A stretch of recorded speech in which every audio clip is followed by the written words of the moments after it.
Yep. I think we can start. So today we're going to talk about how to build an encrypted file system in Rust, and we'll be covering these topics. So we'll discuss a bit about how it all began, then how I got to this idea, then a quick intro of the fuse, then how I started to experiment fuse with building an in-memory file system. Then we'll present the Rankfus application layers. Then we'll see the file structure, how we save the files. Then we'll discuss about multi-instance. This is an interesting one. And then we'll dive in the security, data privacy, file integrity, and we'll see some best practices how to encrypt files. Then we'll see how to seek inside the file, how we can do writes in parallel or access in parallel, most likely. And then we'll see the tech stack that was used, how the application can be used, which are the key features, and some stats about the repo and the contributors. Then we'll have also a GUI. We also have a GUI application, and we'll also be showing a little bit about that and talk a little bit about that. Then we'll see also the alternatives that we have for our application. And then we'll have a session with question and answers. A little bit about me. So you can see my portfolio site and contacts if you want to get in touch. And I managed to be the fifth most active GitHub users in Romania. And given the fact that the four guys above me are not using Rust, I'm the first one in the Rust language. And I'm an active contributor and advocate of free and open source software. I have a vast experience, more than 20 years in distributed system, big data, microservices, Java, healthcare solutions, and especially an interesting one, which was called the Danger project. This is somehow the grandfather of Android. So Andy Rubin, the co-founder, the co-creator of Android, was a co-founder at this company called Danger. And just to have an idea, in 2003, they had like their proprietary operating system written in C, and they had a Java virtual machine built by them, and the applications were built in Java. And they had a store like we have now, and they had also over-the-air updates. And they had the email client, browser, communication chat clients, like there was popular than Yahoo, MSN, AOL, and all these were going through a proxy and through like a gateway, and they were able to control the traffic. And one nice feature was, for example, if you are connected to, you had the socket open, let's say, and you go through a tunnel and you lost the signal, then normally you lost the socket and you need to reinitiate. But they keep the socket open on the server side, being proxied, and when you come back into the signal zone, then the connection is automatically restored from the device to the proxy and to the end destination. That was quite an interesting one. And on this project, I was involved in very interesting applications. Like one was I was developing actually adding features to a SSH client. I was particularly adding reverse port forwarding, which means that you can, if you have a public SSH server, you can do a connection to that and create a tunnel from that server to you being behind the NAT, so not accessible public on the internet. And the idea is that after the connection is made, someone could connect to that SSH server, do a socket, and actually connect back to you. And a nice application I developed was like a mini VNC client.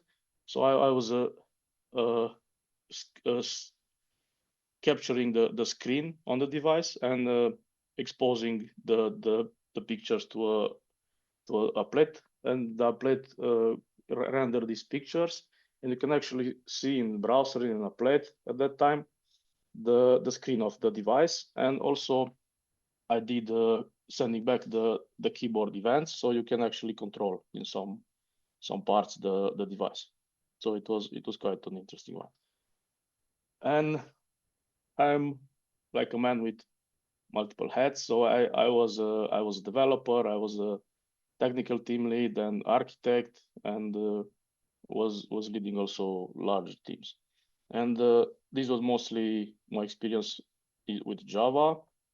And in the last year, I switched to Rust full time, and I'm very glad I did that. And I'll be trying to continue to work in Rust full time. Recently, I'm focusing on the cryptography side and the distributed file systems. And the most active open source project is this Renfs.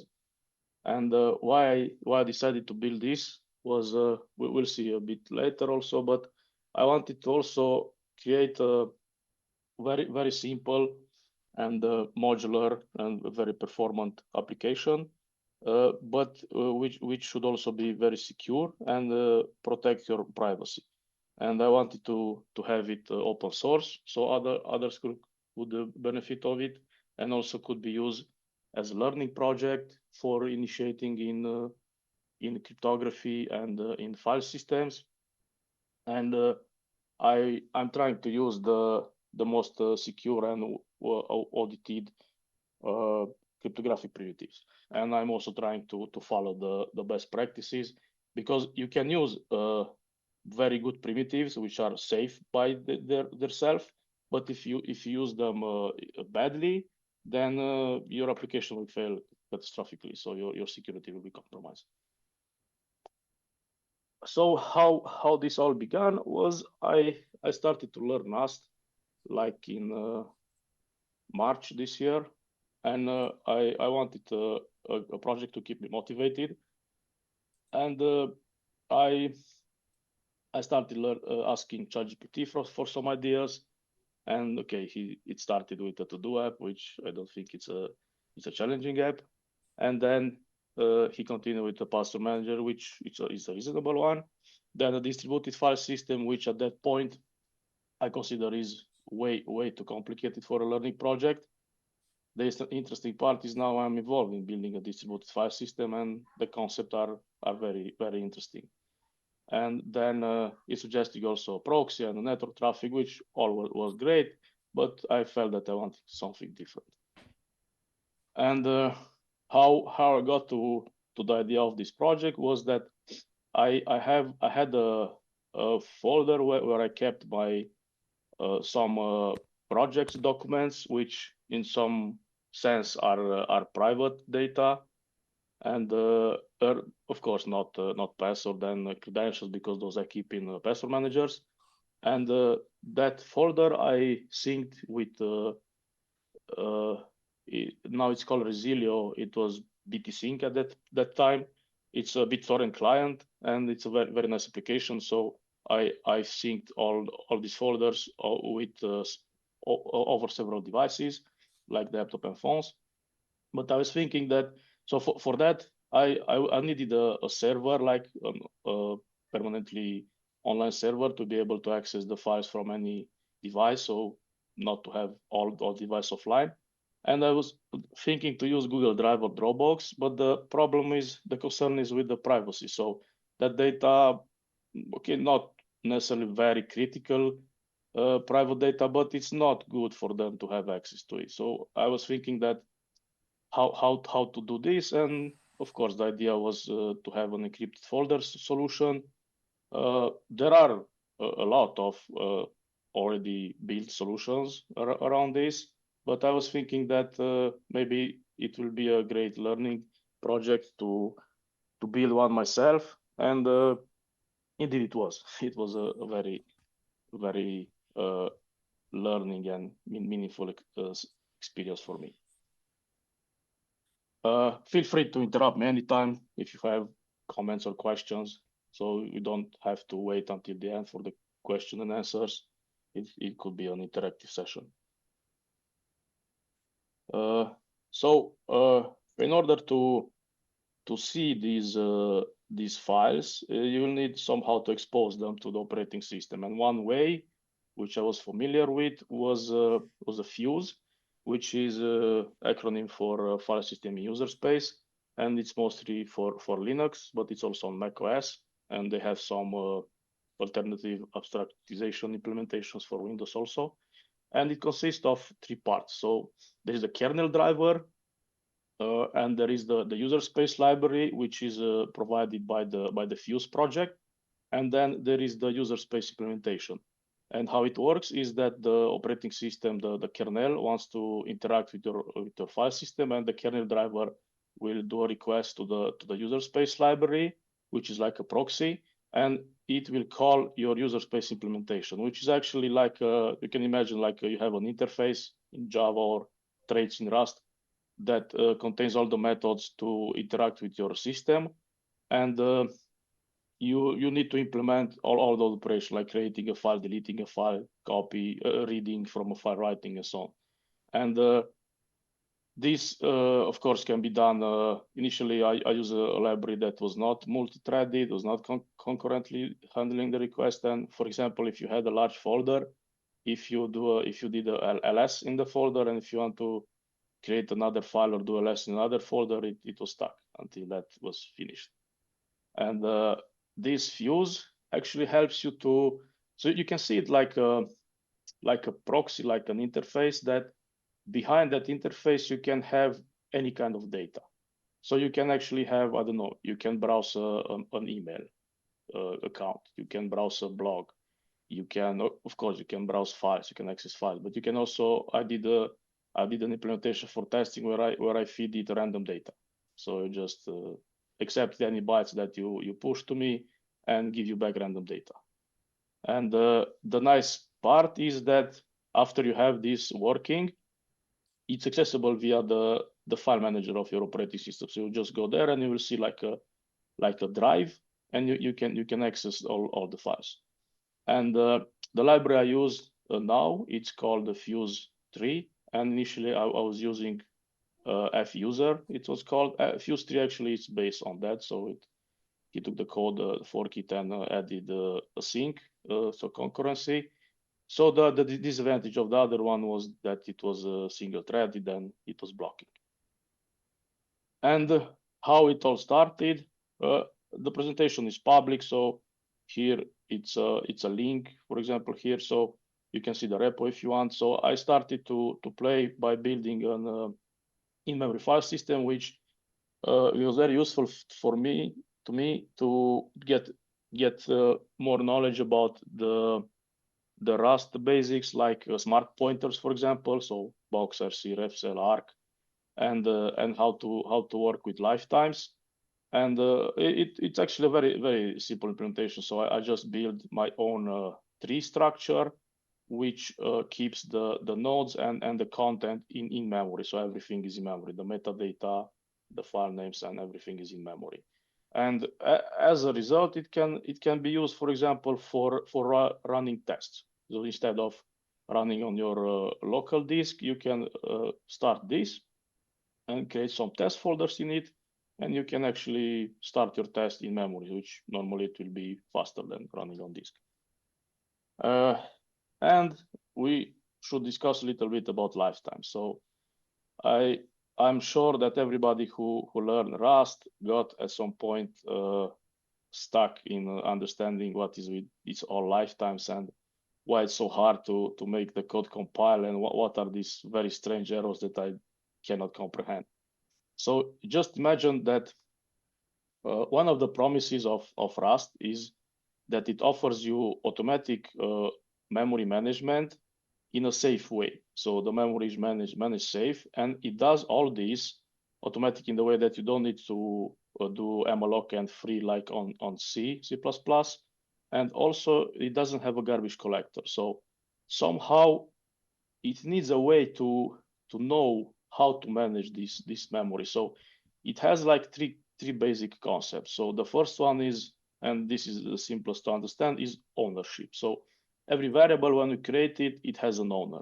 You can see the owner, for example, like the thread or the current scope where you create the variable.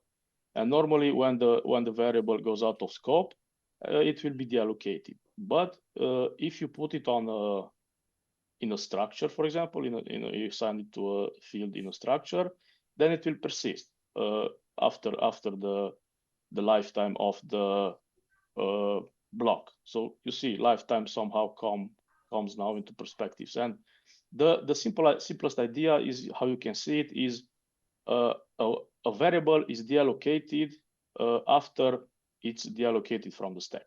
So while it is in the stack, it stays in memory, no matter the variable is allocated on stack or heap. And you can imagine this. So if you are in a function, all the parameters and the local variables of the function are created on the stack, and when you leave the function, the scope is destroyed, and the variables from the stack are destroyed, and then also your variables allocated in the heap, for example. But if you put it on a struct field, then it will persist because the struct will remain on a stack, so it will persist. And this is the basic idea. And so lifetimes are a bit challenging. I must admit that I'm not fully embraced them. So you need them. For example, the second concept that helps Rust do this memory safety is called borrow checker.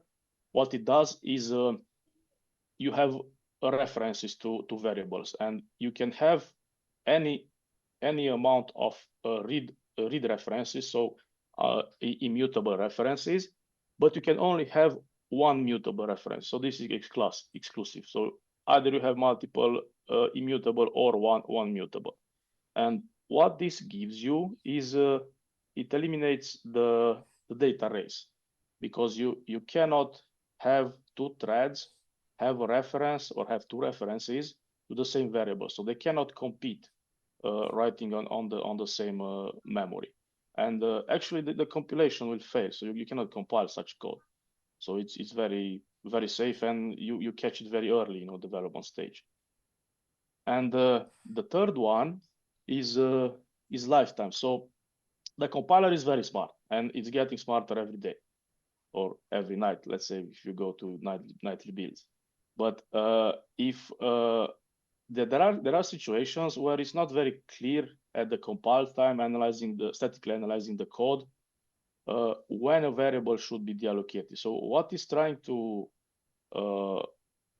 save you from is, for example, use after free or double free.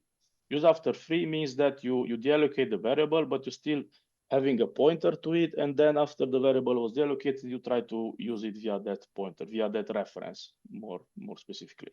And that is a problem, because you could read obsolete data or even more data from another variable that wrote there. And the lifetimes actually it doesn't give, like the name implies, it doesn't give a lifetime, or it doesn't specify how long a variable will live, but will specify how long a variable should live, in the idea that you create a relation between two variables. Let's say you have a variable and a reference to it.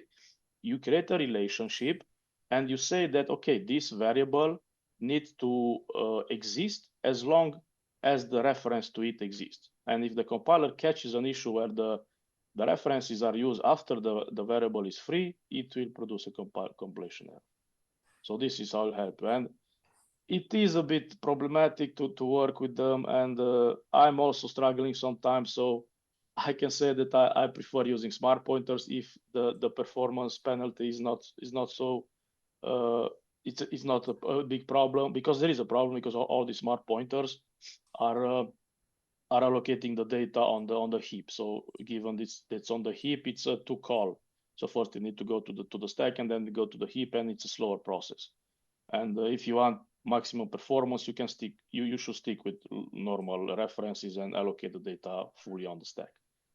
And all these lifetimes is a burden. It's a very cumbersome job also, but this is until you decide, or you manage to give in, and you bury the hatchet, somehow saying. But the idea is that after you understand how the compiler lets you do the code, write your code, and why it's implying you to do it in that way, then you actually, after you understand that, you realize that that's the correct way to do it. So that's the way. So I was struggling with lifetimes because I came from a Java background, and in Java you can do a lot of things given that you have reference count, pointers, and garbage collector. So I was trying to represent my models and flow in that way. So of course it was a problem, and I couldn't couldn't compile the code. But after I modeled my mind, after I was opening myself and allowing to see the beauty of it, actually you begin to love it. So it actually saves you from a lot of problems that could occur, and it does all this at compilation time. So it's really great. And it really is. So it really offers the memory safety. It eliminates the data race. It reduces the race conditions because it cannot eliminate this because it's quite hard to eliminate this, but it helps you to reduce them by giving you primitives like mutex, read write lock, for example. And what's very interesting and I like a lot is channels. It's also very a concept very used and promoted in Go. So if you just imagine, if you want to just imagine the singleton pattern. So you have multiple threads trying to get or create a variable. So you can have one thread responsible of managing the lifetime of that variable, of the singleton, and you can send messages through a channel. The channel is like a buffer, and you send messages, okay, get or create the instance. And on the other side, it is like what is called a multiple producer single consumer. And if you use this in the code, you will see that it's in the package sync mspc. So from multiple MPC SC, so multiple producer, single consumer. And it's actually consuming the messages on a single thread. And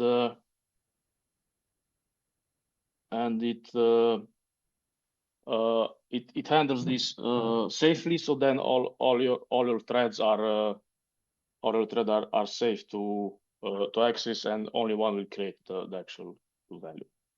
And if you come from other languages, like I came from Java, where there are a lot of problems that could occur, then you really enjoy the language. Let's see a little bit about the structure of how the Rankfus is organized, or the layers. So the operating system layer is the one that is accessing, is the entry point. So the mount point is in red because it gives the view of the unencrypted data. Then the fuse access the encrypted system, which is actually responsible of all the logic, and it keeps the password in the keyring. We'll see why. And then it accesses the encryption layer, which actually is responsible of using the encryption primitives, and it saves the data to the storage layer. And this is in green because you can then safely back up this folder on an unsecure location, or even sync it with your cloud storage provider. This is the file structure, that how we save the encrypted data. So it's a quite simple one. We use for each file or folder, they have this concept of inode. It's a unique number, and the metadata for the files it stores in the inodes directory. So you see we have three directories on data, the content side, and the security, and the inodes contains files with internally the metadata, which is encrypted, and the name, the inode, not the name. And in the contents, we have the structure of the folders. So these are the folders, and also the files will be there, and the actual content of the files is stored in these files in this folder. And in the security, we are keeping. So for now, by default, we keep the security, the key, the encryption key. We keep it in the security folder, and the salt to it. But for security reasons, it's better to specify it by and keep it in external location. Okay.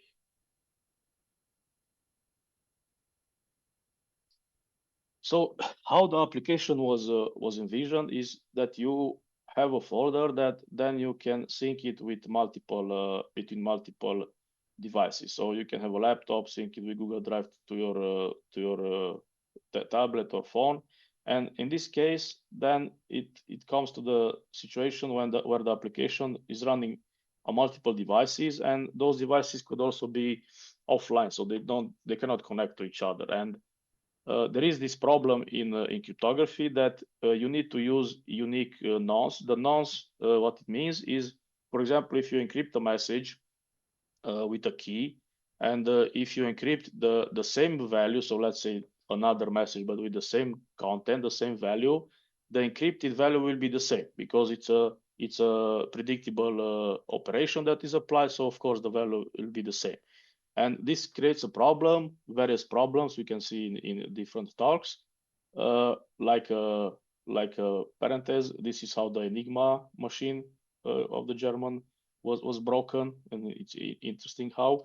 And then the idea is that if you use a random, a unique number, doesn't need to be random. If you use a unique number alongside the key, then it will create for each message, even if the content is the same, it will create a different representation, and then you are safe. So the idea is that we need for the inodes, for example, not even getting to the encryption with the nonce, but we need for the inode somehow to generate unique values in offline mode. And this is not a trivial task. So how it can be handled is you can use a cryptographically safe, well dispersed and well distributed random number generator, which suffices in most of the cases, but statistically it has a chance of collisions. And the more you use it, the more that chance increases. And how I'm solving the problem is I generate a unique let's call it instance ID, so a unique number per each device, let's say, and each run of the application. And I'm doing a combination with using the instance ID and the inode sequence. So each device will have its own instance ID, and it will keep a local incrementing sequence, like an atomic int or something. And this will ensure then it will be like partition values. So you'll have sets of values then that will never overlap. So this offers you the security that you can generate random the different unique numbers. And we'll be applying the same technique for the nonce. So you will use the instance ID or with the nonce sequence, and we'll keep these sequences in the data directory, which is synced between the devices, but each one will keep it in its own folder. So it will have a folder for each instance. And there is a problem here. So for example, let's say you have a backup and for your data dir, and then you restore it. What will happen is you will end up using older sequences and older values. So you will then end up reusing older nonce, which for the cipher that we are using it's catastrophically failure. So this is very bad.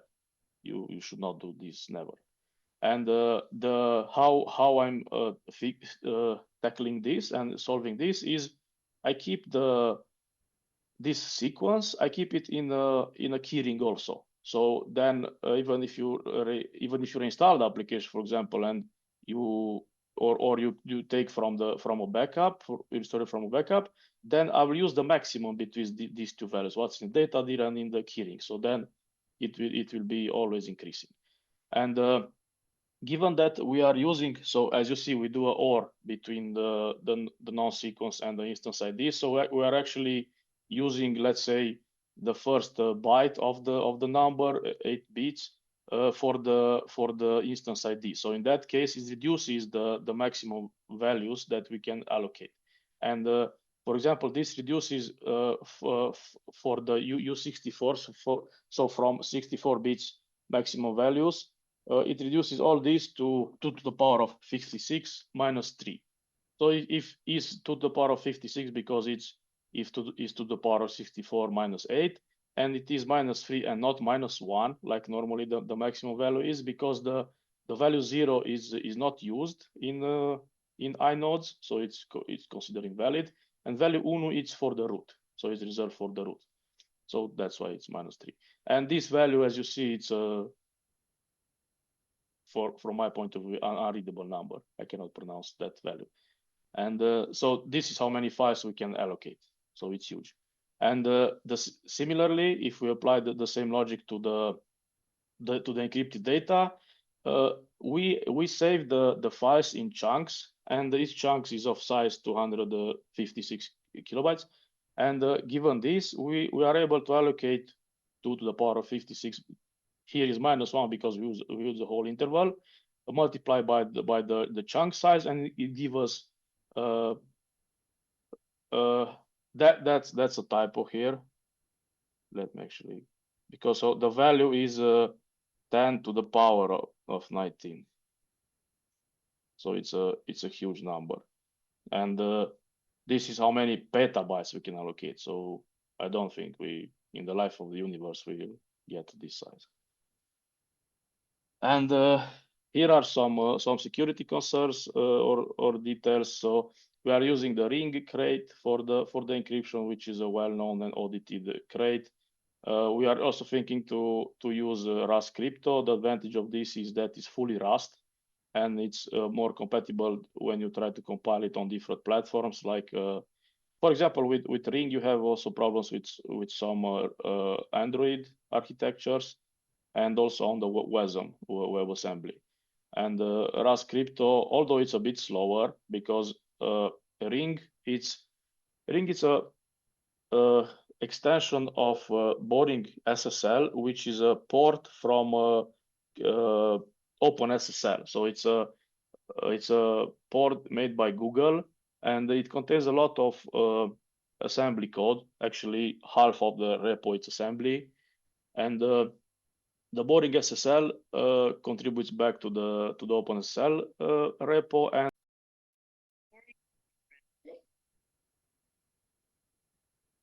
seems the link is working. It's still working.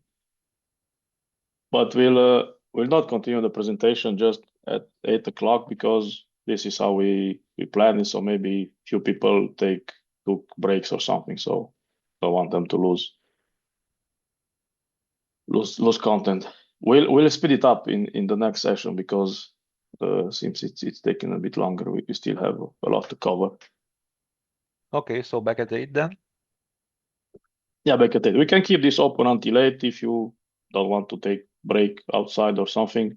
But we'll not continue the presentation just at 8 o'clock. We can discuss it if you want. I don't know if you have questions or if you have any comments or feedback. It's all appreciated. Will you show us a demo of how it works in live, or are we just talking about the implementation side? Yeah, we'll also have a very short demo. Yeah. Okay. Normally it's I don't know, it doesn't want me to switch the screen. Normally it's a command line application, but yeah, we'll see how it gets mounted, and see it in operating system, and see if we create files, and so if those are handled correctly. The GUI application is not fully functional now, so we cannot use that. We can see the UI, but it's not fully functional yet.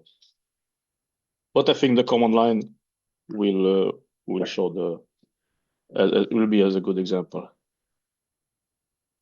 Okay, thank you. Sure. I'll try to speed it up a little bit, because we are 12 from 26 slides. But there is also the third link, or actually we can use the same link. So if I don't manage to fit it all, for others that can stay more, maybe we can.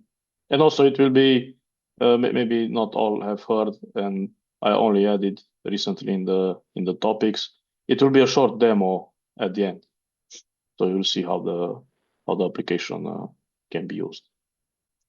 Okay, I think we can continue. Do you hear me okay?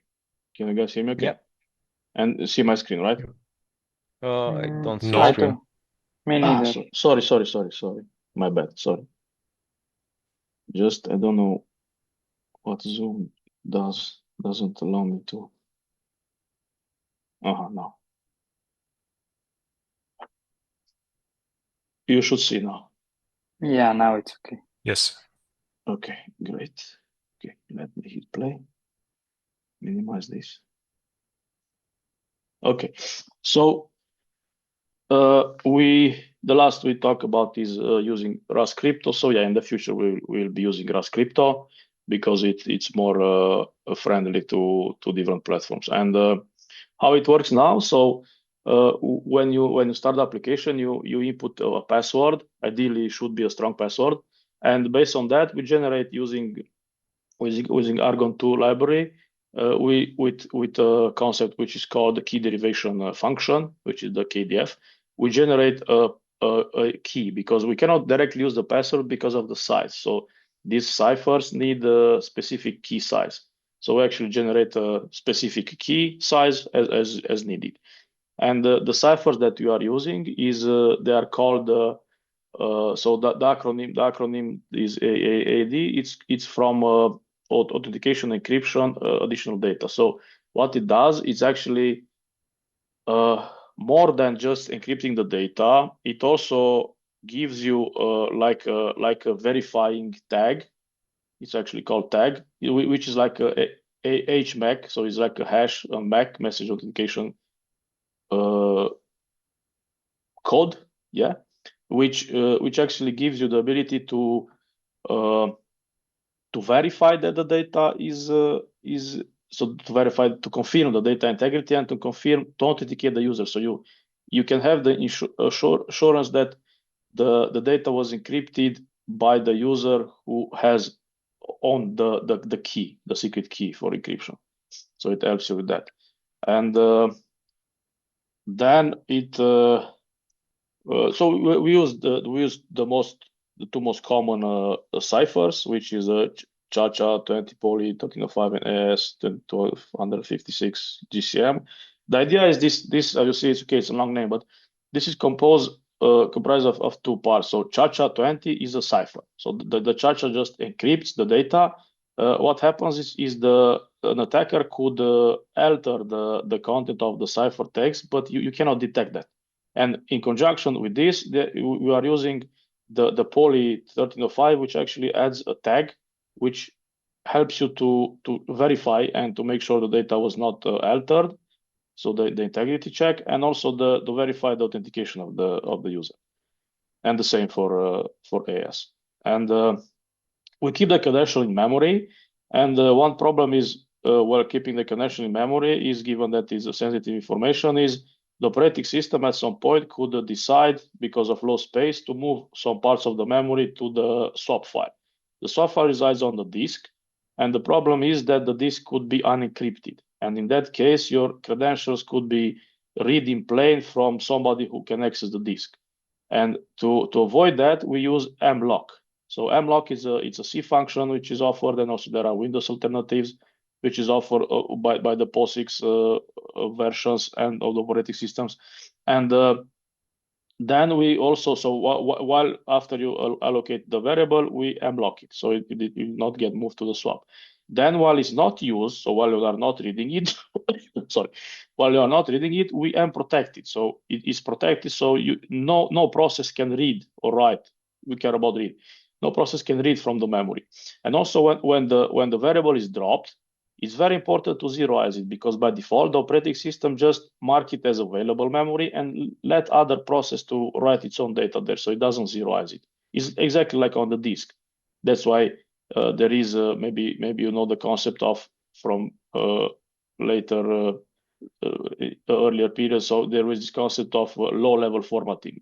Low-level formatting was actually writing zeros, a lot of them, on the disk to make sure that all the electricity is transformed.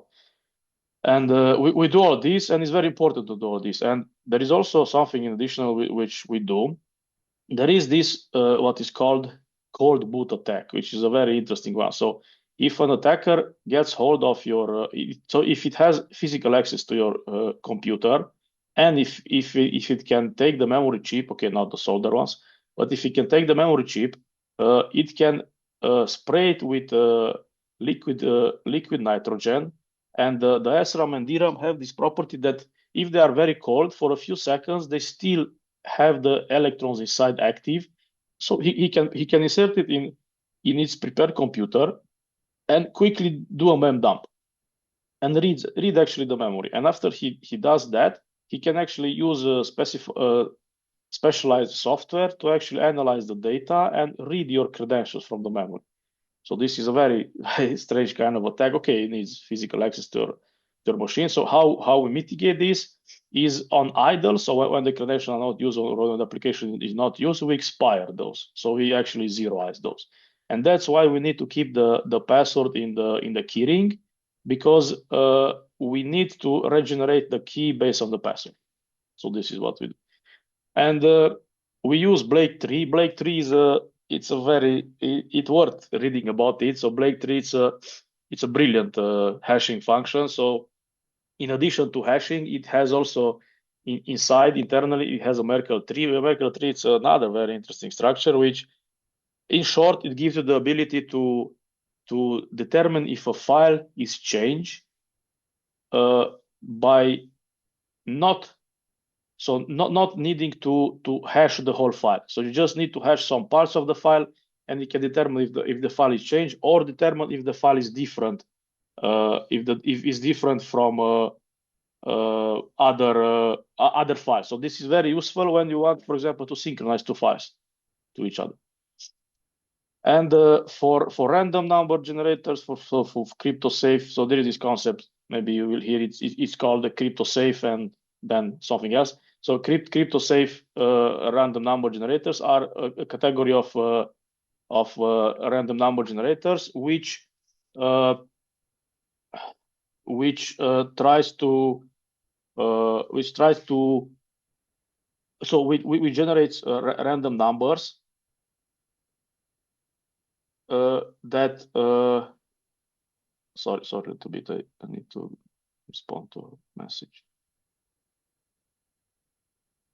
It generates random numbers which are very well dispersed, so very well distributed, and are not predictable, and they are very so it's very important to use such structures, because if you don't use such structures, then the problem is that there is an interesting concept. It's called the birthday paradox, and what it means is, for example, let's imagine this problem. So the problem is that you are at an event where you have a lot of people, and the question is, what's the probability of two of you being what was the chance that two of you have the same birth date, and what's the probability for this to be bigger than 50%?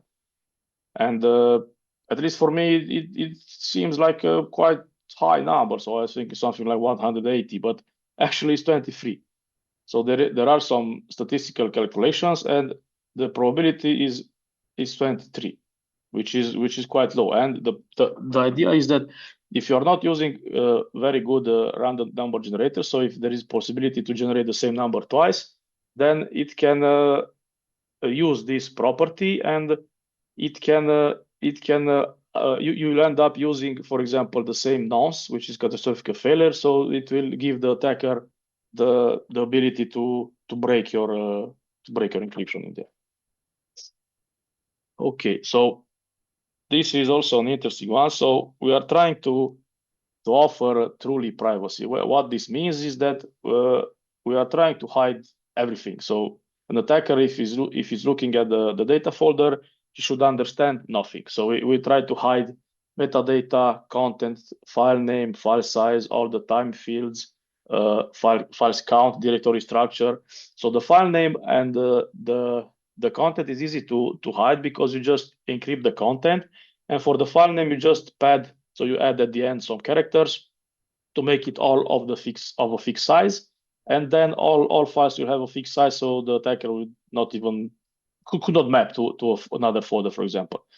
And how we try to mitigate the file size and the other fields is we split the file in chunks, And each chunk is like an element of a linked list. And inside each chunk in the encrypted format, we keep the next pointer to the next chunk. So the attacker cannot know which is the next chunk or which is the linked list. And we also add dummy chunks, so dummy nodes in the list, so that the attacker cannot approximate and deduct how many. For example, if you have a file of 1 megabytes and you split it in 10 kilobytes chunks, then he can approximate. He can see that, and also the code is public, so he can see the logic that we are using. And we add dummy chunks with a random number of them, and also we add dummy data. So even if it does a sum of the whole content, let's say you have a single file in a folder, then it will sum up the chunks and it will deduct the file size, but we add dummy data in each folder, so it cannot know. And given if we do this, then it's a tricky for us to determine the root nodes, because we need to know the root nodes when we need to list the directory structure. And how we do this, so we need to do it in a way that the attacker cannot do it also, given our code is open source. And how we do it, we use an index file which we store the inodes for the root entries, and this is encrypted, so he doesn't have access to it. And also, not to deduct how large, how many root nodes are, we add dummy rows in this file, so those are skipped when processing. And also the directory name. So in the case of we want to hide the directory structures, we also give fixed names to all the directory names, and we also add fake dummy directories which have the random names. And this is how you will see. So for example, just imagine you have a folder where you have file 1 and file 2, and this is how they are split. So in the left is the file 1, so it will have random numbers and it will have different size, 10 kilobytes and so on. And then the right one, it will be split like this. So it doesn't mean that, for example, it doesn't mean that the first file is larger because of this, because you see the size in the left are larger, but this is how it end up doing this random separation, random chunking, let's say. So this helps us actually hide all of these fields, which remain is red, which I think it's pretty nice. And now there is the file integrity problem that we need to resolve. So the problem is that while you are writing to a chunk, it could be possible that the process dies due to a crash or a power loss. And the result of this is that your file is corrupted. So you lost the integrity of the file. And how this is solved from the database. So for example, all the databases use this solution. It's called write-ahead logging. So how it works is you write to a wall file. So it is a directory with chunks. So you can imagine each transaction in a database, or each chunk that you want to write in the file, you can imagine as a new file in this wall folder, and it writes there. And after it successfully written a wall file, it returns to the caller success message. And then at some point, it's called checkpointing. So when you end up at a specific size, threshold size, or at the end, so when you completed all changes, like in the database concept is the commit, then you write all this data from the wall files, you write it to the original file. And what happens, how it helps, is if the process dies in this operation, then when you resume the process, you see you have pending data.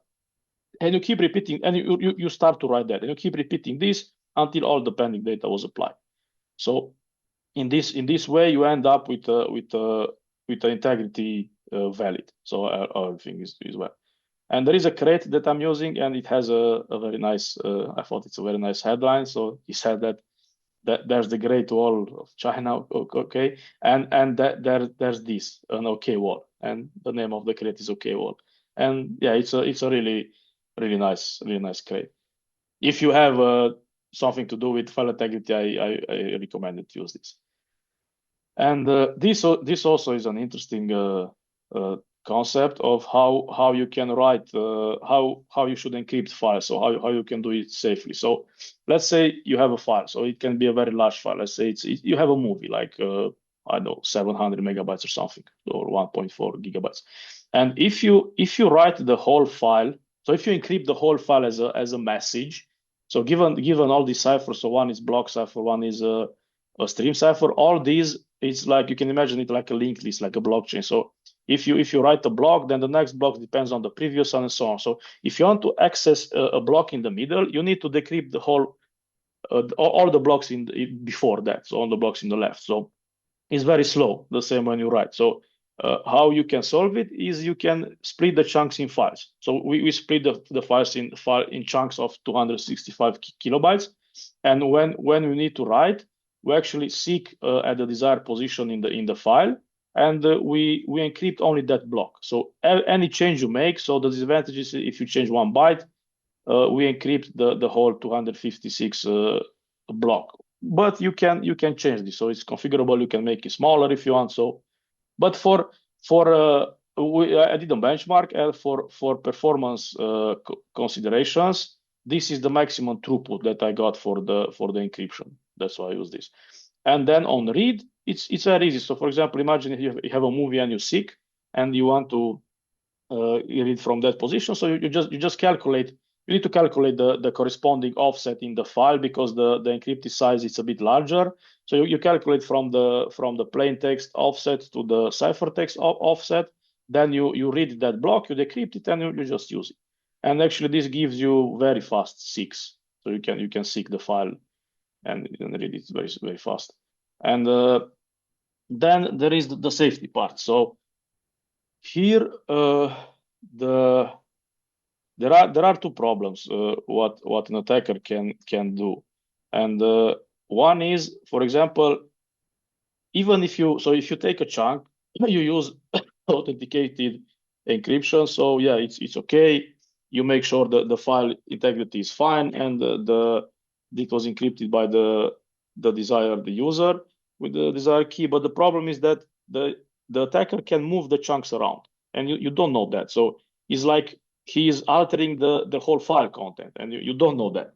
You cannot determine that actually. And the way to do it is you can include in that tag function, you have some ability to include additional data, and you can include the chunk index. So while you are encrypting, each block will have its tag, which will include a signature with the chunk index. And when you read it, you also give the chunk index. So if the attacker moves around the chunk, when you read it, let's say it was encrypted with chunk 42, and when you read it, it's with 37, and it will fail. The tag will fail. So you will see the tag check failing. So you know that it was compromised. And the same, the attacker could move the chunk between the files, put it at the exact offset, but in another file. So for this, you can use the inode of the file, or you need to use some unique number per file, and also add that in the additional data, and then the problem is solved. And the other one is yeah, we discussed about this. Yeah, actually this is not needed here. So this is the integrity, and then what you end up with is in your file, you will have a structure like this. So you'll have the nonce, because you need the nonce to decrypt the file. You have the ciphertext, which is the encrypted version of your text, and you have the tag. And in the additional data, you include the file ID and a chunk index. So if you do this, then you're safe. Okay, so now we discussed already a little bit about seek, but there is a nice code snippet that I want to show you. So yeah, the idea is that if we do chunks, then we can quickly seek. And I really want to show this, because for me at least, this is really the part of the magics of the language of Rust. So imagine you have actually this is easier if it's the first. Imagine you have a structure, and it wraps a read. So a read is like a stream. It can read from a file. Let's say a file is a read, and you can have two types of read. So you can have only read, which only reads, so that doesn't know how to seek, and you can have a read seek, which actually implements. You can see here implements seek also. So this has also the seek method, and then you have your wrapper that implements read to be able to read from the wrapped one. So she just forwards the request to the inner one. And also this is the magic. So this is called blanket implementation. So the idea is that if you look at it, it's like a conditional implementation. So what is say is it's saying implement seek, which gives you the seek method for my read only if R, which is the wrapped instance, is read plus seek. So if this is seek also, it gives me also the seek method. And what this does is, for example, you have your reader and you create your read with only read. So in this case, of course, I can call read. But if I try to call seek, as you can see here, the compilation fails because it says that the method seek doesn't exist. So it exists for the function, but the traces are not satisfied. So actually, you don't have access to the method seek because the R, so that only read, is not seek to.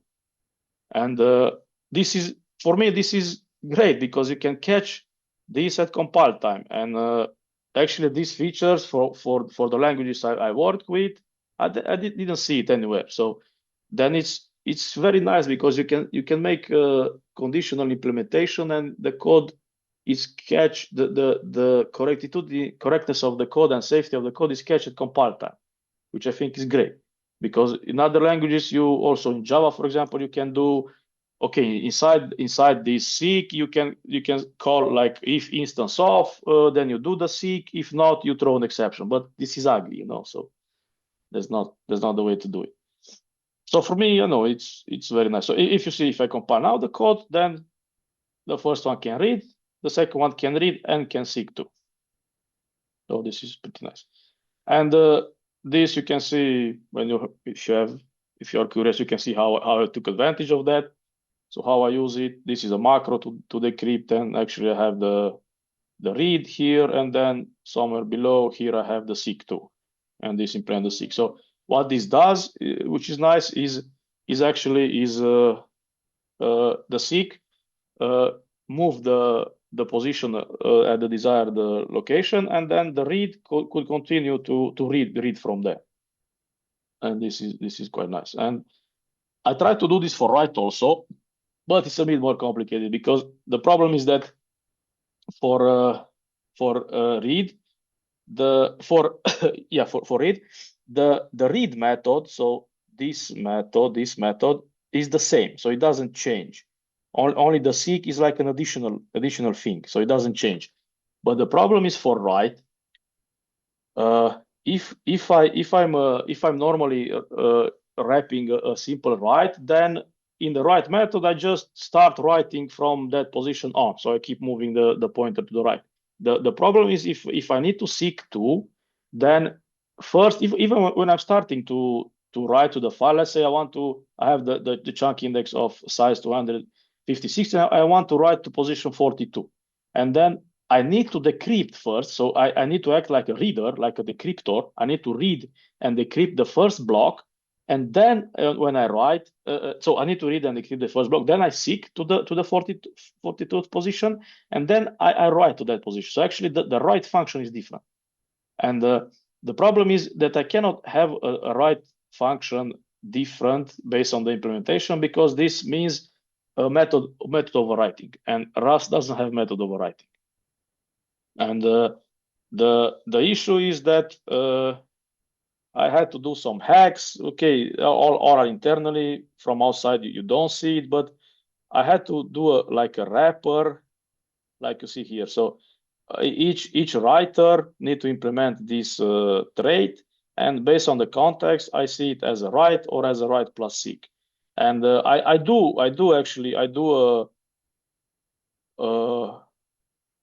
also a blanket implementation, so I implement it for files and so on. But if you have your custom writer, then you will need to implement this. And the code in write is not so clean either. You see, so here I do a lot of strange operation, let's say, which normally I wouldn't need to do. But if you're curious, you can see. But in the end, you can actually use the. Let me fix this. You can actually use the the same method, and it will you can wrap a write. Oh, it doesn't work. I'll see later. You can wrap a write, and you can wrap a write plus 6, so it will work. Okay, so now with the writes in parallel, so this is especially useful, for example, for applications that like BitTorrent. So they write to different parts of the file in parallel, and we do this by using the read-write lock from Rust, which allows reading multiple reads in parallel and only one writing. So this helps us solve these problems. And if we have multiple writes to the same chunk, then we solve this by using the wall file. So the conflicts will be solved by keeping the most recent change we have. So it's very useful then for torrents apps and for databases. And this is the tech stack that we have used. So we used everything async with Tokyo and Fuse 3 for Fuse, Ring for encryption. Argon 2 is the recommended way to do key derivation factor and also password verification. So if you have a hash to the password, you should use this. And the Blake tree is for hashing. Run charge that we discussed about is for random number. Shash RS is, so previously we used secrecy, which is a very nice crate, but it only does 0 eyes. So we needed to do mlock and mprotect, and we actually took the code from actually a collaborator took the code, which is a very smart guy. I really appreciate to have it part of the team, and he took the code from 0 eyes and added mlock, and now he's adding the mprotect also, and also we had this. So to mitigate, we discussed about the cold boot attack. We had this expiry, which will on system idle will 0 eyes and drop the value and 0 eyes. So yeah, just pay in mind that in 10 minutes we'll be kicked off again, but we can reopen this link. So just reopen this link, and we can carry on. We can continue. And we can discuss if we need a break, we can take a break. If not, we can continue and then finish it. Okay. Then we'll also have a short demo, but you can use it like you can give it a quick try in Docker. You can use it as a command line, which the demo will have as a library. And for example, you can build password managers or encrypted nodes. And of course, you can also build it from source, being an open source project. And these are the key features. So we discussed about this one with hiding everything. We also discussed about how we generate unique nonce. And another one which I found interesting. Maybe I can show also code. Doesn't want.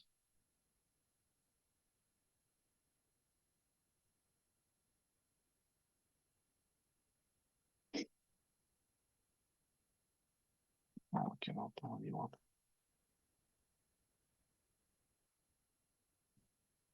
You can still see my screen, right? Yeah.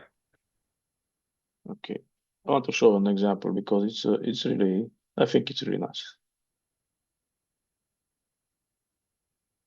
Maybe I can.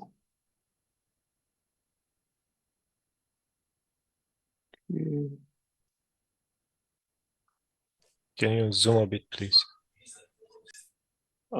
Yes. Raw. Accessibility.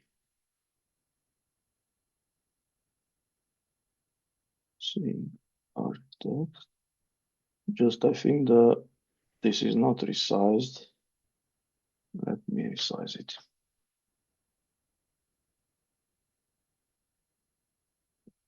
Appearance 150. Is it better? Thanks. You're welcome.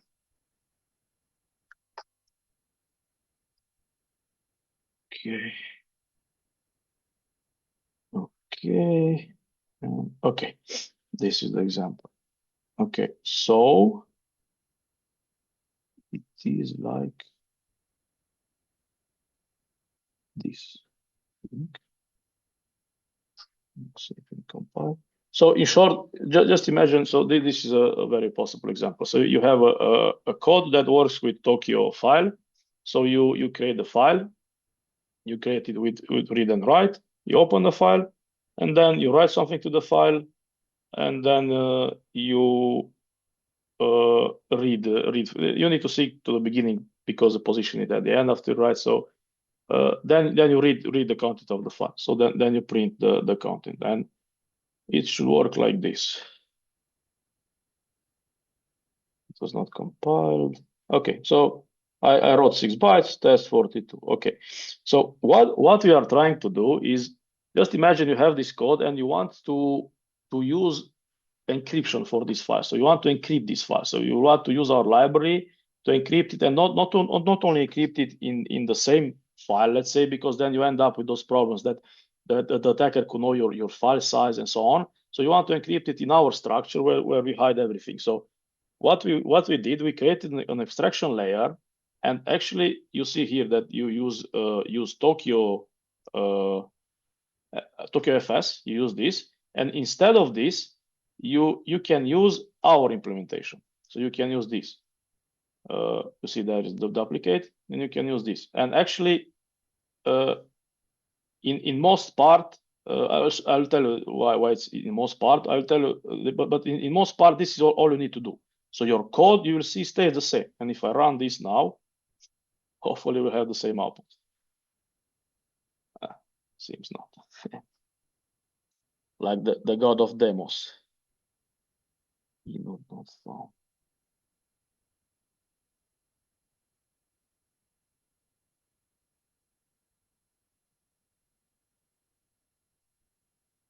Okay, so seems there is a bug, but what it would happen is normally it would write the content of the file. So it will create the file and write it here in our data dir. And then it will exit from there and write the content there, read it from there. And then actually all your data will be kept in this folder.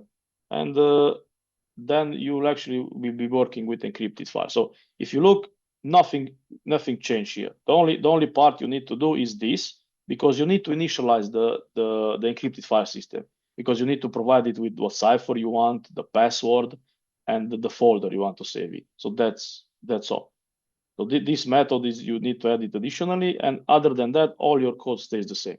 And for me, I think this is a beauty of programming, because then you can actually build, for example, you have a configuration file you wrote to a YAML or JSON, and then you can also do password managers or notes, encrypted notes or something like that. So you will just use this. So for me, it is really interesting.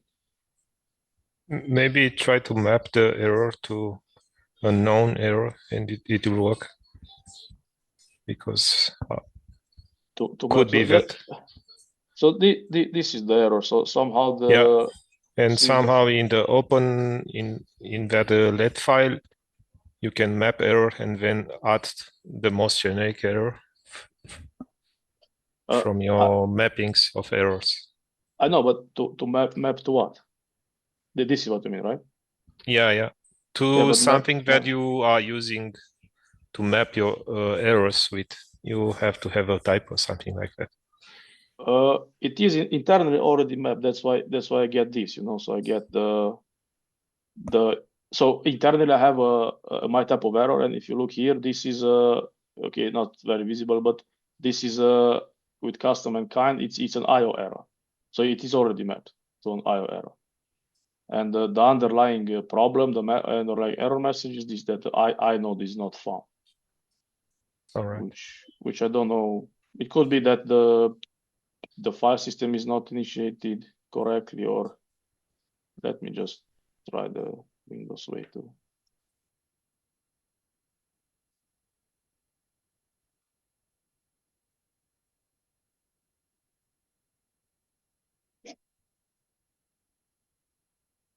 It worked before, but of course it's a demo, and the demo gods are not so friendly today. So just imagine it works, and in that case, the idea is this, that you will not need to change your code. that this is what is offering you. Okay, let's see if we can find the presentation again. Okay, and so okay, these are all the features, and this is a quick stats of the repo. So this is the repo. We have like 83 stars, 17 forks, and we have these commits. So of course I'm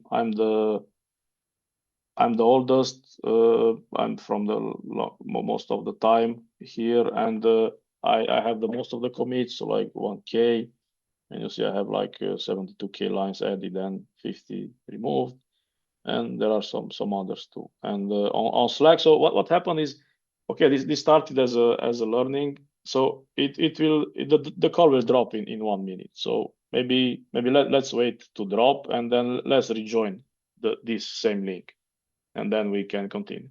Is this okay with you? Works for me. Yeah. Okay, so let's wait for should be in less than Okay, 1 minute. just close it and we'll do it again. Yeah, you're right. Let's do that. Okay, I think we can we can start. So yeah, it started as a learning project. Then as a hobby, I continue to still add features to it and add code. And what I did so at some point, I tried to I channeled this. So I wrote on some Rust channels, and I asked, okay, look, I have this project, and I'm looking for open source contributors. Would you like to join? And for my surprise, there were quite a lot responses, and actually now we are 33 members on the. Oh, sorry, I don't share. Yeah, sorry. I don't find my window. Zoom is stupid. So now now it's converting the recording, and now I cannot share the screen while it's converting the recording. Oh, wait, I found that.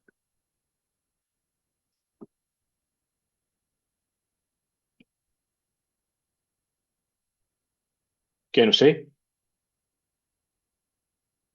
Yes. Okay, great. Okay, so the idea is that now we are 33 members on the Slack channel, which is for me it's amazing. So we are developers. Most of us we are developers, but we have some manual and automation QA, and we have designers too. So for me this is great. So and all contributing to open source this project. And on the Crates.io we have like 19K downloads. So of course these are not. So there are a lot of automated sites like LibreS, which does statistics and aggregation and so on. So they I think download a lot, but there are I hope there are also real people who download this. And we were the Crate of the Week in This Week in Rust, which is a newsletter, which was very surprising for us, which was an honor for us. It was very great. And actually, after that, there were some contributors who contacted me just because they seen on there. Okay, so this is we have like a GUI, which is a very minimalistic one. So you define your. Normally this is a GIF should play, but yeah, it plays. So you can define your vaults, you can lock it, you can unlock it, you can define the paths, and you can change the paths and delete it. So it's a very minimalistic one, but normally you don't stay a lot in this application. You just define it once, and very rarely you change it. And after that, then this application will auto start, and then it will auto mount your folders, and all if all goes well, it just works. And there are other alternatives, of course. So these are the alternatives, and we research these alternatives, and we try to compare us with them, and we also ask ChatGPT from this list of features. So now we are in active development, but we have a plan to do a stable release like in 2 months. So after we have the stable release, it will include all this. So until then, I don't consider it to be stable, and I don't recommend anyone use it on sensitive data. Of course, learning and experimental is great, but not on sensitive data. Even if you're using, just back up your data first. And also what we found, and also what GPT responded, is that it seems there is no other application that offers all of those. So they offer parts of those, but not all of those. And somehow I think this is quite interesting. So it could be that we are building something quite unique. And yeah, for us, it's really interesting. And here you can use some references. I really recommend, if you have time and if you are into cryptography, I really recommend this article. So it's like a book, but the guy is brilliant. So he's very good. He knows the cryptography very well. So I'm collaborating with him from time to time. So when I have difficult questions that I don't know the answers, or I have concerns about how to correctly use some cryptography concepts, I ask him, and he's very humble. So he always responds, and not only he responds, so he responds on the spot, and also gives links and examples. And so he's very nice guy. And okay, do you want to have a Q&A and then have a demo, or how would you prefer? Maybe if you have Q&A and ask about specifics on the presentation, and then have a short demo. I'm curious of something. Since you're adding a lot of dummy data in there, don't you waste a lot of space? I do, but the idea is, what do you prefer? You prefer using a bit more space, or you prefer your data to be? So this depends. So this is how I do this. How I imagine this is to be configurable. So like you could define a level of privacy. So for example, if you define the level of privacy to minimum, it will just encrypt.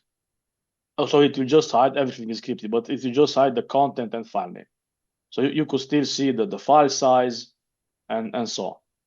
But if you increase the level of let's say the advanced one, so the highest level will be to hide everything, and then if you hide everything, then we'll add all these tricks that we mentioned. So we'll add dummy data, we'll add dummy nodes, we'll add padding to the names, and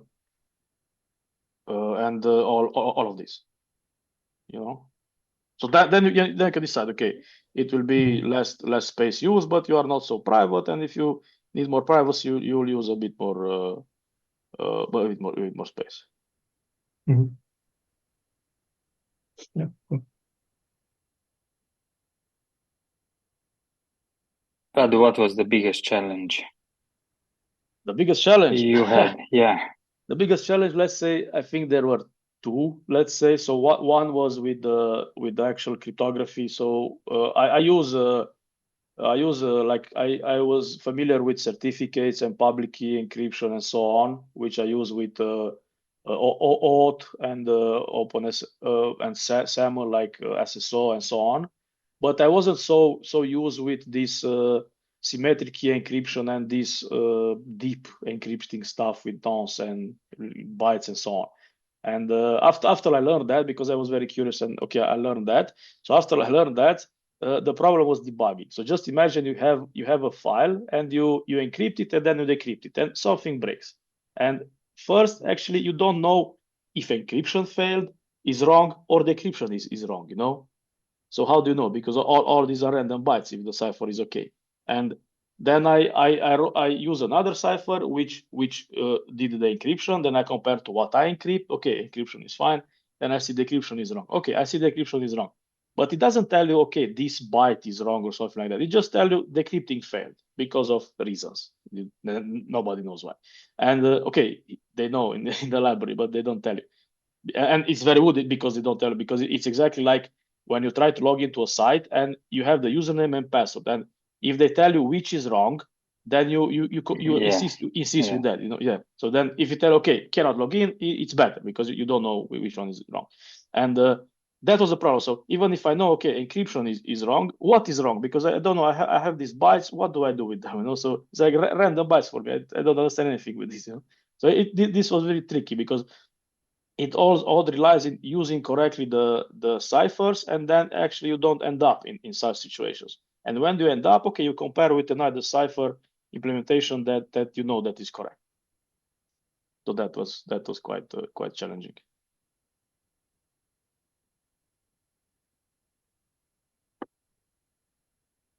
If you have other questions. Yeah. Do you think your product will be compliance with from security point of view? I know there are a lot of entities, if I can call it like this, that should comply to. Yes. Do you tend to do these formalities? Yeah. So my plan is at some point to so for now we don't get any income from this project. So it's just a learning project, and we are glad to build great and interesting solutions.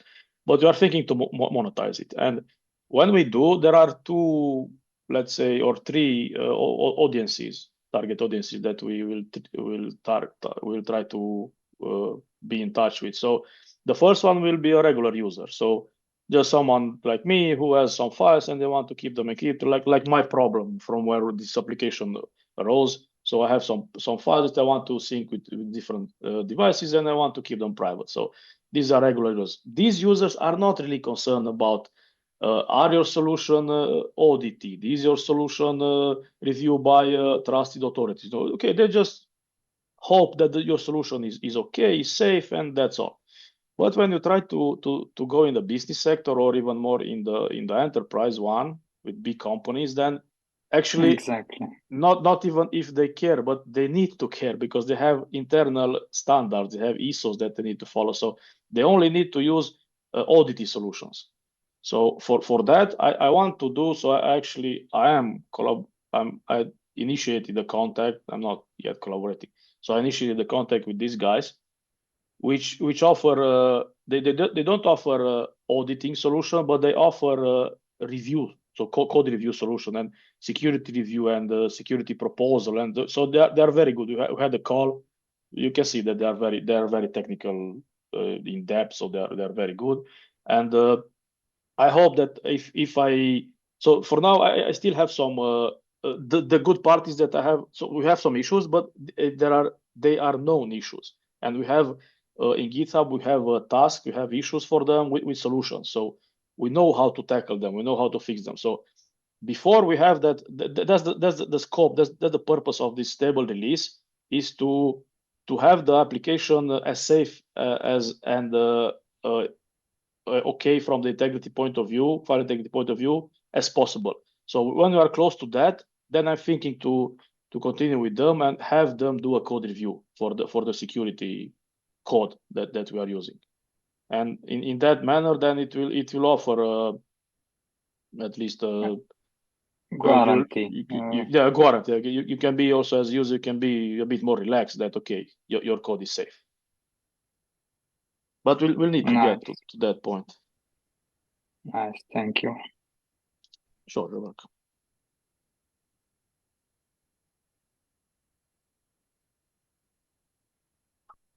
Can we move to the demo? Yeah. Sure, yeah. Let me do the demo.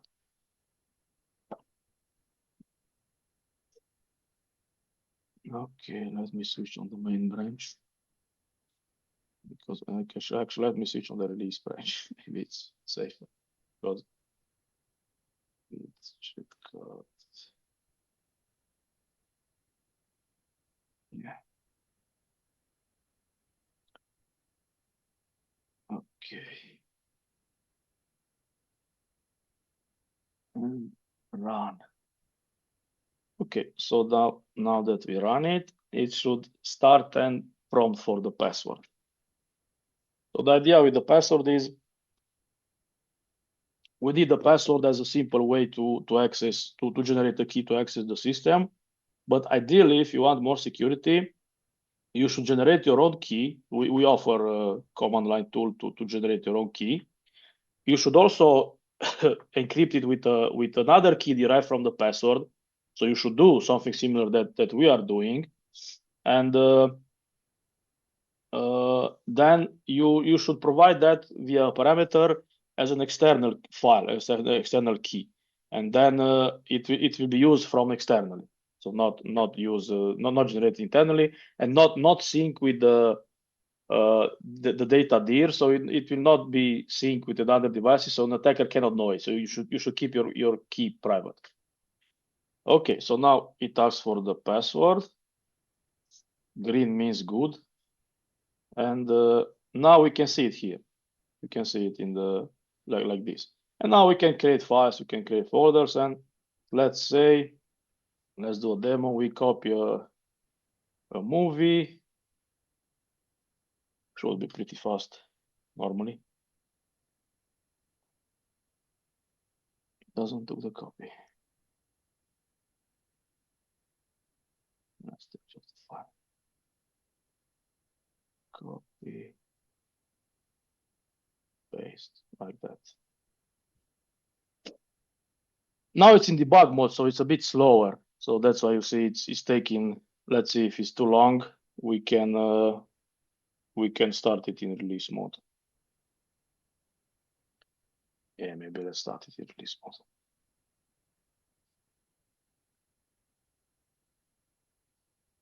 Because it's actually quite a big difference from what I've seen. I didn't believe it initially.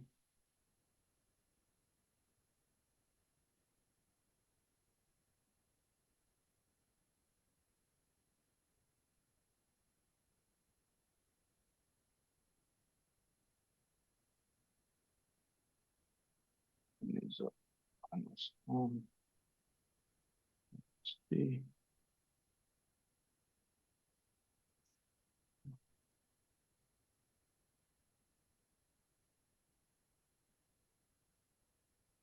Okay, now it takes a bit to do the release build and some optimizations, but it takes what I'm trying what I started to say is if you start it with in the debug, it's very slow. And also I print a lot of stuff because it's in the logger. I'm using tracing.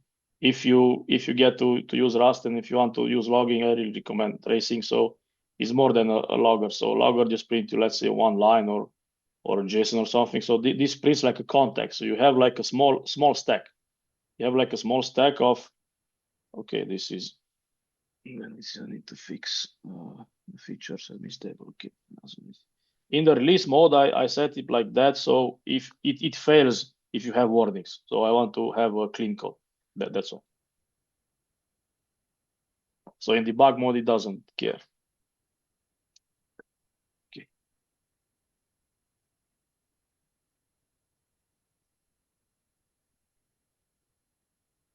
Okay, which is the allow? Give me the allow. This I fix later, but as you will learn, when you have unsafe code, it's your responsibility to review it. And like I'm doing now, I add these allow statements, which is like, okay, I review the code, it's safe. Let me use it, even though you consider Clip is a very good static code analyzer. I really recommend it to use it. Like on the other languages, there was what I've used was SonarQube. That's nice also, but I found Clippy better. Or at least the recommendation it does are more relevant.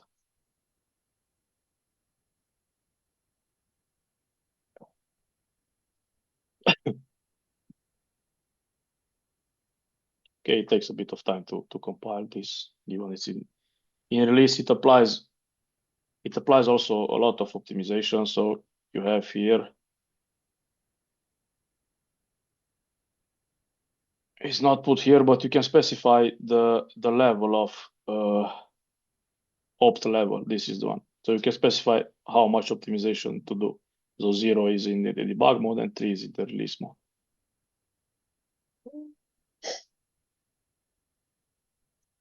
So your code is much more faster, and also it doesn't print the logs, so many logs, so it gets faster with that also.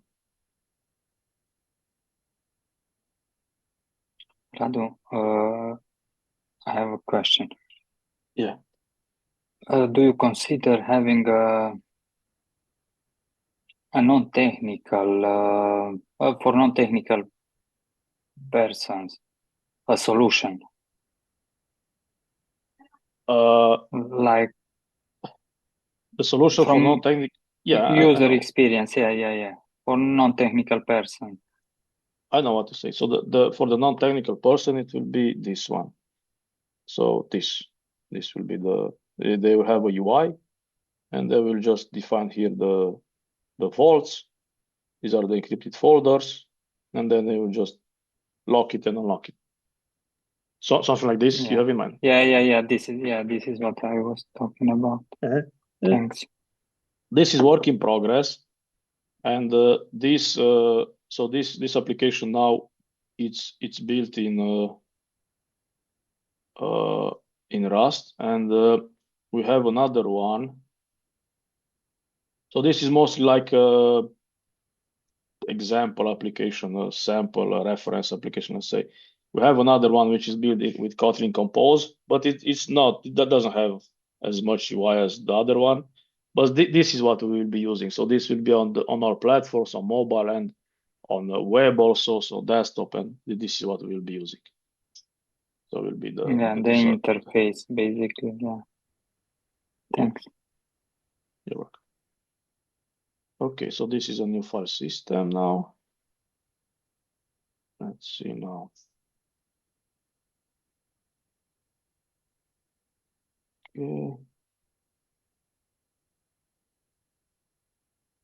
Okay, a bit more faster. Okay, they got copied, and now I want to show you something. Let's hope the god demons are the god demons. The demo gods are better. So okay, so you see the file is playing. So now I will show you the fast seek. So I seek here, look, instantly. Whatever I seek on the file, in the front, in the end, doesn't matter. I do like this. So this is great. If this works, this I never tested. So just imagine this does on the fly decryption. So it seeks, decrypts the block, seeks in the block, read from the block. Well, this is quite nice. Awesome indeed. So then you can do, I don't know. Let's take a bunch of files. Let's feel lucky. Let's break the system. Oh, pretty fast. Didn't expect it to be so fast. Maybe small files. Now it makes copies to the files. And you see, all this is in parallel. You see, there are two. So this is multi-threaded. All is multi-threaded.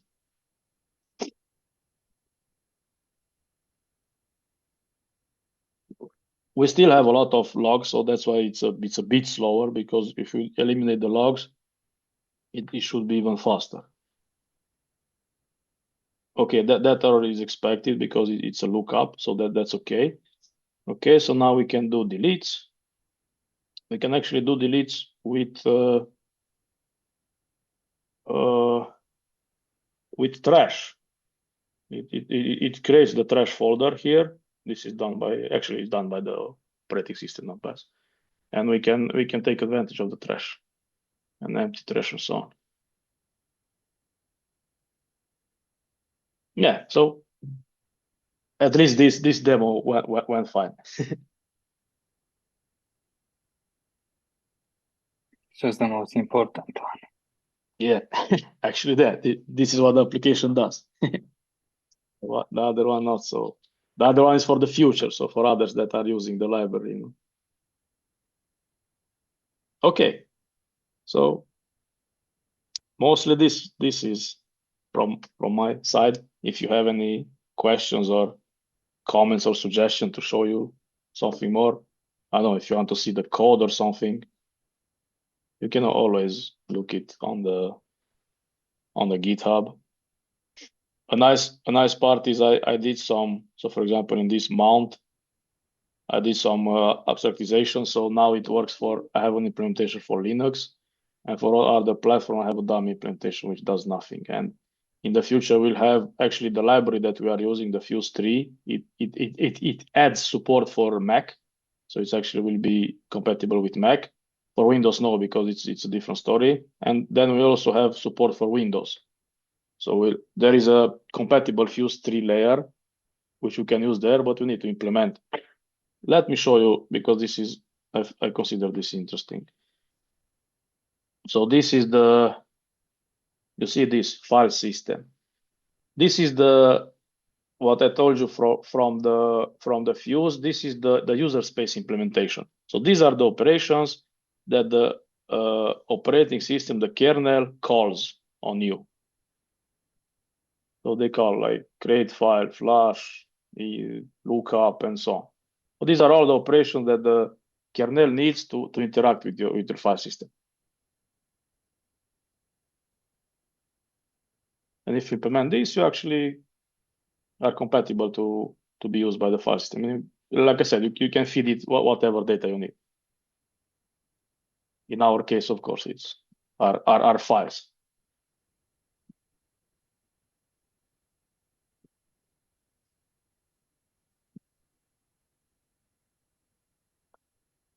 And we have also this Java bridge. This is a GNI, Java native interface, that is used by Kotlin. So Kotlin communicates through this to access our library and to do this mount and unmount operation. So I handle all the mounting and unmounting.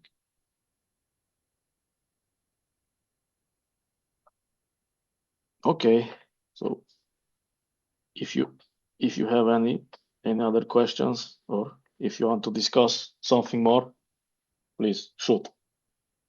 I'm open and eager to explain it or discuss with you.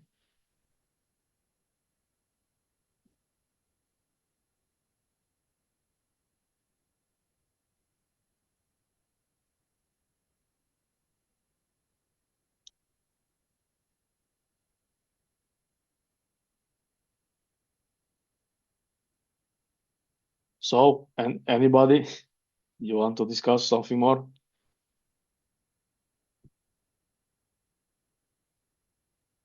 Nothing on my side.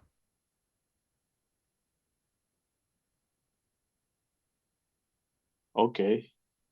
So then I think this concludes our meetup. He has a question in the chat. Yeah, sure. On the chat. Yeah, sure.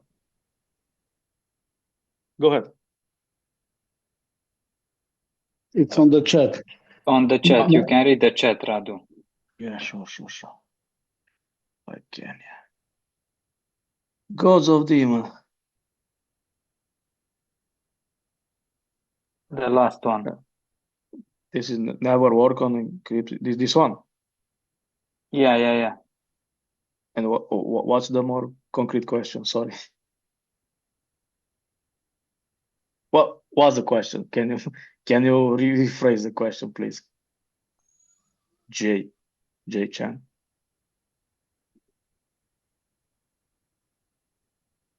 So anything special on working? Oh, anything special working on what? Generically on encryption, or on this application, or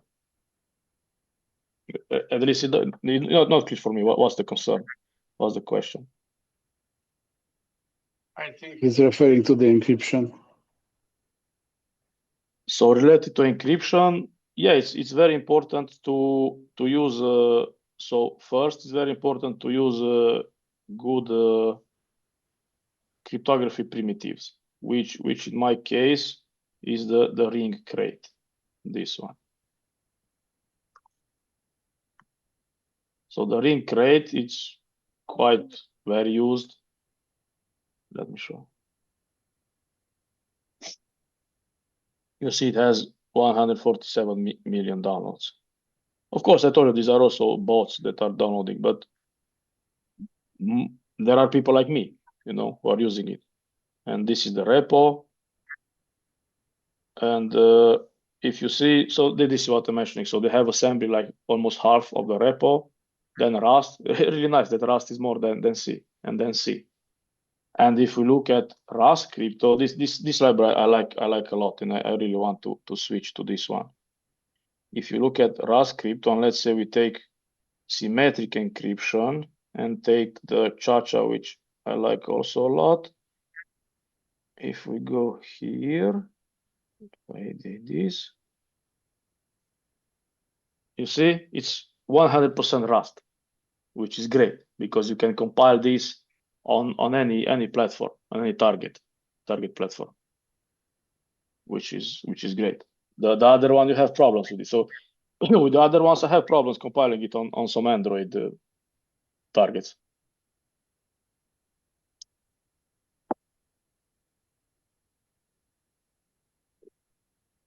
The chat, I think that there was also another message. Yeah, sure. What's the thing holding you for longest time? Getting the encryption right, actually. So using correctly the primitive. So I was at some point, let's say, not necessarily correctly using the nonce. So I was in some cases repeating the nonce, which is a catastrophic failure. But okay, I fix it. Then another issue I had was, but this refers mostly to learning, is correctly using async. So in async, the idea is that you wrap your instance. Let me show you. You wrap your instance behind an arc. Okay. So this is how our getFS. Yeah. See, this is how our file system is used. So we create it once, and then here, and then we just getFS, and it returns an arc, so a smart pointer to it. So arc is a immutable pointer, so you cannot have mutable methods. And initially how I developed it, I had mutable methods. And like, for example, when I change the content of a file or when I create a file. And then when I switched to this async context, okay, I couldn't use those mutable references methods, and there was a problem. I didn't quite understood. Okay, why couldn't I? But it makes sense because the idea is that if you are multi-threaded, there are multiple references to your encrypted FS object, and they cannot hold multiple mutable references. So of course you can only hold immutable references. So in that case, you need to make your method. So if you look here, all our public methods from these are there is another, yeah, should be here because the public methods are extracted here. So all of this, if you look, take like this. So immutable self, immutable reference to self, all of them. That's crucial. So initially I tried to use it wrongly. I tried to use it mutable because it was easier. The problem with this is that if you use immutable, then of course the problem is that you have, like in your encrypted FS, you have, like, I don't know, something that you need to mutate, like this, for example. If I have the right handle, so when I open a handle, when I open a file, I put a context of the encryptor object in a right handle. So I'm using that as long as you are. It's like in the file system. You open a file, you have a file handle, and when you finish it, you close it. And I'm using that context. So I need to put, because you see this is a hash map, so I need to put in the hash map. So I need to have a mutable reference, a mutable access to that one. So you cannot have this easily. So you need to put it in behind the lock or something. So I'm using read-write lock. I'm using read-write because I have operations when I also do only read, when I do some checks. So this is what happens. So if you end up being immutable referenceable, then you need to use a lot of locks or channels, which is okay. It's not a problem,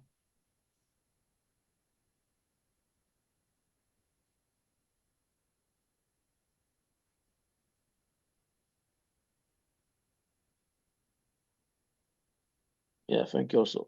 Glad to help. In Scala,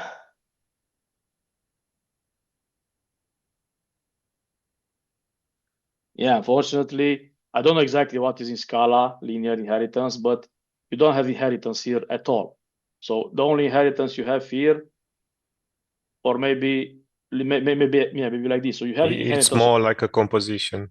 Yeah, composition. So given that you don't have inheritance, you need to do composition, and composition is fine. But you have inheritance on interfaces and on traits.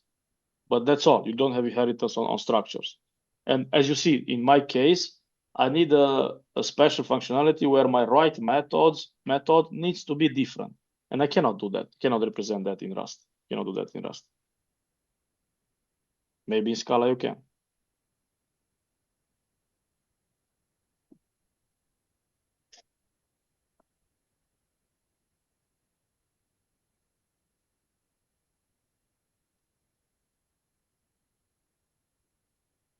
Okay. So any other topics you want to discuss?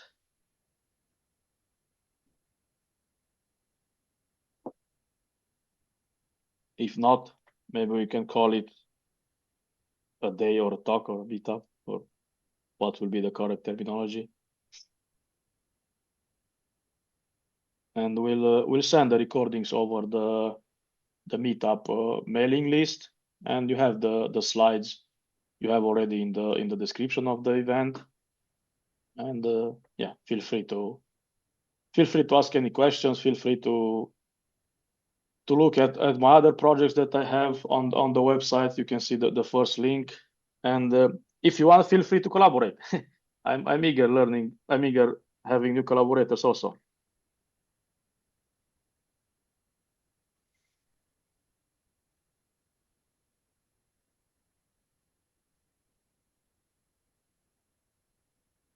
Yeah, sure, Silver. I'll send you. I'll send you with. I'll send. Look. I'll send you this. I'll make a file.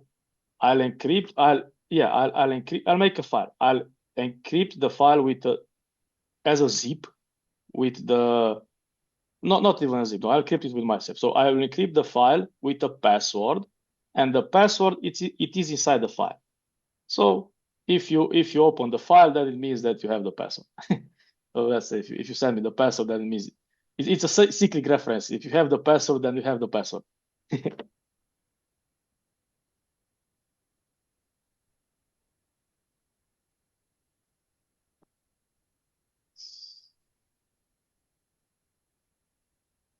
Yeah, thank you also, guys. So I also have actually I didn't told you that, but how it started. So I have also another presentation on Thursday this week.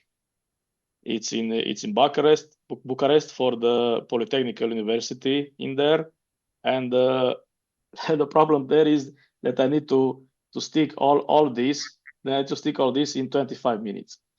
So it took us 2 hours to discuss everything. So it will be a challenge to stick all this in 25 minutes, but we'll see how it goes. And I started the presentation and I focus more on the cryptographically side of the stuff, which I really enjoy. But then I sent the presentation 2 days ago to some friends and I asked for some feedback. And I got a lot of feedback, and the most of it was that it's too technical, too cryptography oriented, not so much file system oriented. So, and what I did, I ended up rewriting everything. So I ended up not using that presentation, and I spent the night and last night, and I redone the presentation from scratch, and I focus more on the file system side. So what ends up is I have another presentation with cryptography. Who is more keen to learn more about cryptography? I could have that also. I don't know, next week or sometimes. But that is more geeky and more cryptography based. But it's very interesting. It's very learning and knowledgeable. So we could schedule another talk with that also. But I will see. It will be a challenge to squeeze all this in 25 minutes.